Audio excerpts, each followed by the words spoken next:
மாலை போட்டுட்டா திருந்தி ஆகணும். திருந்த வேணும்னா மாலை போடணும். இதை விட வேறு என்ன சொல்கிறது? பாட்டை கேளுங்க, புரியும்.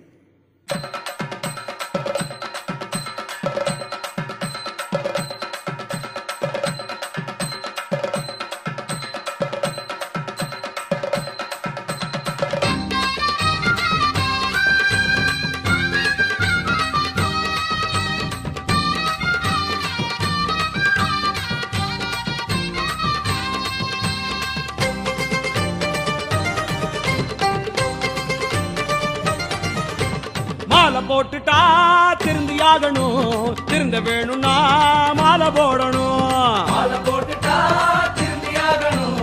திருந்த வேணும்னா மாலை போடணும். மாலை போடு சபரிமலைக்கு மாலை போடு. சபரிமலைக்கு மாலை போட்டு சாமி மேல சத்தியமா